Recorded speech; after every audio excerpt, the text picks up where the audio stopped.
আসসালামু আলাইকুম, সবাই কেমন আছেন? আশা করি সবাই ভালো আছেন। আজকে আবার নতুন একটা ভিডিও নিয়ে চলে আসলাম। তো বন্ধুরা, সম্পূর্ণ ভিডিওটা দেখার অনুরোধ রইল। আমরা মেয়েরা যারা রান্না করি সংসারে আর কি, তাদের হচ্ছে গিয়ে রাত শেষে দিন হলেই শুরু হয়ে যায়, মানে সকাল হলেই শুরু হয়ে যায় কি রান্না করব কি রান্না করব। আমাদের কিন্তু এই চিন্তাটাই বেশি থাকে সকাল হলে। তো বন্ধুরা, আজকে চিন্তা করতে করতে ফ্রিজ থেকে নামিয়ে নিলাম মুরগির মাংস। আজকে হচ্ছে কি মুরগির মাংস রান্না করব। ব্রয়লার মুরগি হচ্ছে ভাজা না করে রান্না করলে কেউই খেতে চায় না আমাদের পরিবারে।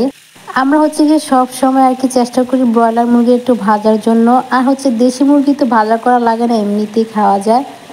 দেশি মুরগি কিন্তু শুকনো শুকনো ভুনা করলে ভাজা ছাড়া অনেক ভালো লাগে।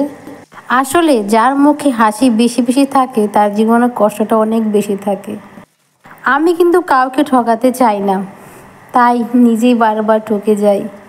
আসলে যে যত বেশি প্রতারণা থেকে দূরে থাকে সে তত বেশি প্রতারিত হতে থাকে। হ্যাঁ, এরই নাম জীবন। আপনি যতই ভুল করবেন ততই শিখতে পারবেন, যতটাই আঘাত পাবেন ততটাই শক্ত হবেন, ততটাই সফলতা এক ধাপ এগিয়ে যাবেন। আসলেই বাস্তব। কিন্তু মেয়েদের উচিত প্রেমিকাকে বিয়ে না করা। প্রেম করে বিয়ে করলে মেয়েদেরই কিন্তু লস। কথায় আছে, একজন ভালো প্রেমিক কখনো একজন ভালো স্বামী হয়ে উঠতে পারে না।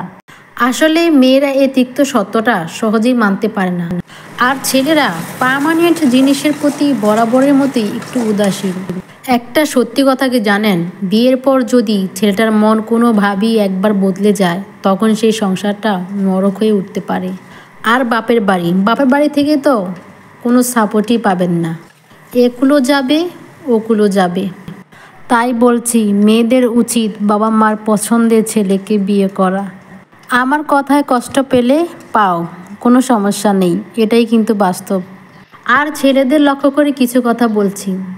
নারীর চাহিদা সবসময় বেশি থাকে, তবে ভালোবাসার চেয়ে বড় কোনো চাহিদা নেই।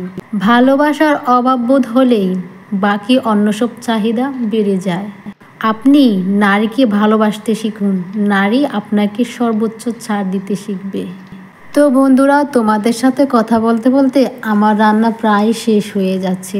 আমার কথাগুলোর মধ্যে যদি ভুল ত্রুটি থাকে অবশ্যই বলবেন, আর কষ্ট পেলে ক্ষমা করে দিবেন। আমি এই কথাটির প্রেমে পড়ি বারবার।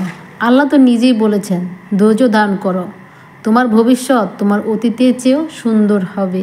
তো বন্ধুরা, আজকের এই ভিডিওটা এই পর্যন্তই শেষ করে দিচ্ছি। আর আমার মুরগির মাংস রান্নাটা কেমন হয়েছে অবশ্যই কিন্তু কমেন্টে বলতে ভুলে যাবে না।